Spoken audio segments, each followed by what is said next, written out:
qui sont les acteurs de demain des établissements. Et ce qui est intéressant, c'est qu'on a presque un trio pour bousculer, déverrouiller un peu cette gouvernance en interne avec le révolutionnaire Philippe de Normandie, et puis à côté de lui, Jean-Marie Barbeau, qui serait un petit peu celui qui, en douceur, en connaissant le système, va le déverrouiller, mais soft power, on va dire, d'une certaine manière. Et vous le faites d'ailleurs avec là aussi un ouvrage qui arrive dans les prochaines semaines, que l'adresse fait pour refonder le dialogue social au sein des établissements. Alors il y a beaucoup de choses, vous clamez ce qui est quelque chose de récurrent, la mise en place d'un jardin social, le toilettage d'un certain nombre de règles juridiques bien évidemment, et aussi évidemment de repenser un certain nombre d'instances pour à la fois les décomplexer, les simplifier, puis les ouvrir aussi. Et vous partez d'un constat qui est assez voisin finalement de celui que fait Philippe de Normandie, que la gouvernance intérieure des hôpitaux, elle a 3 torts. Elle est complexe, elle est cloisonnée et elle est déséquilibrée. Est-ce que vous pouvez nous en dire un tout petit peu plus ? Alors, concernant la gouvernance hospitalière, le système qu'on connaît aujourd'hui, en 2018, finalement, c'est le résultat de 3 réformes. On a eu 2005, ce qu'on appelait la nouvelle gouvernance et la mise en place des pôles. On a eu 2009, la loi HPST, et puis on a eu 2016. Et puis, si j'ai bien compris, on va avoir 2018. Donc l'hôpital, en 13 ans, aura connu 4 réformes.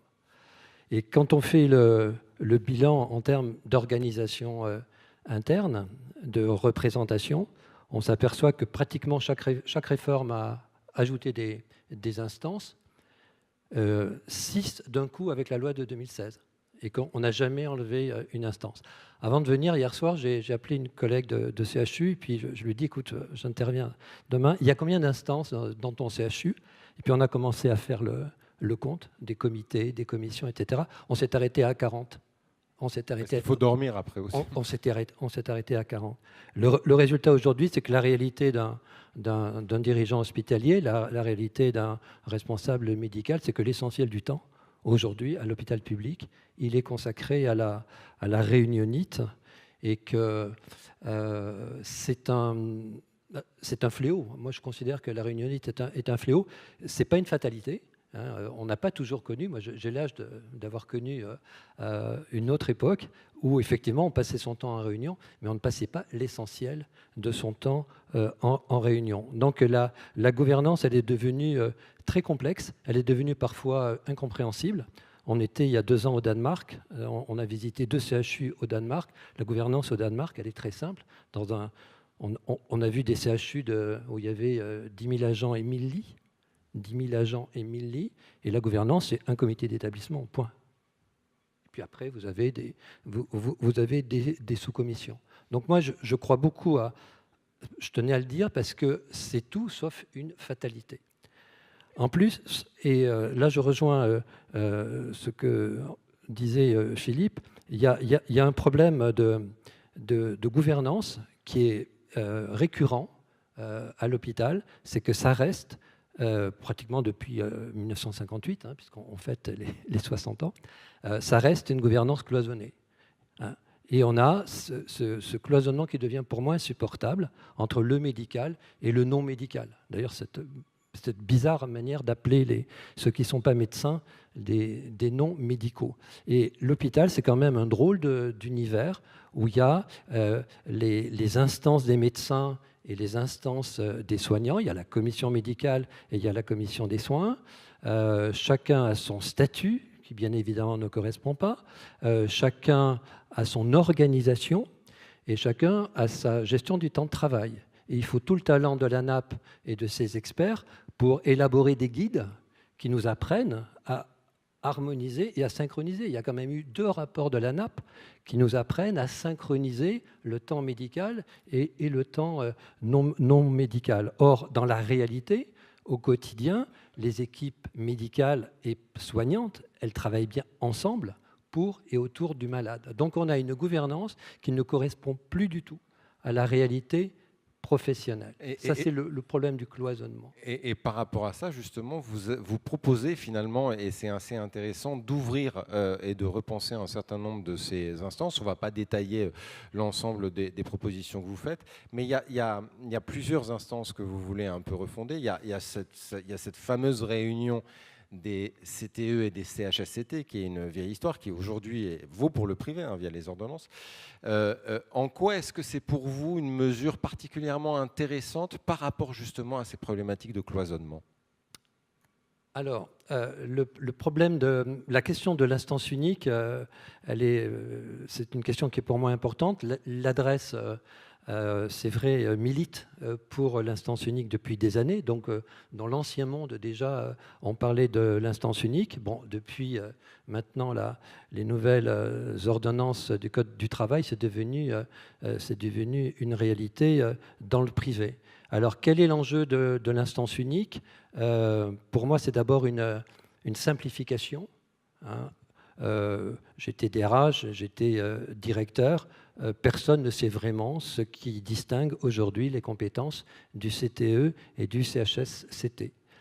En plus, on a un gros problème depuis la création des CHSCT dans les hôpitaux il y a une trentaine d'années, c'est que le CHSCT est régi par le Code du travail et donc les hôpitaux relèvent des juridictions privées de la Cour de cassation pour le CHSCT. Donc on avait 30 ans avant la traduction du « en même temps » d'établissements publics qui en même temps relèvent du droit administratif et des tribunaux administratifs et du Code du travail et de la Cour de cassation. Il en résulte des situations absolument invraisemblables, confère la dernière décision de la Cour de cassation relative aux expertises du CHSCT. Vous voulez simplifier, mais vous voulez aussi ouvrir cette instance unique. Alors, je vais y venir.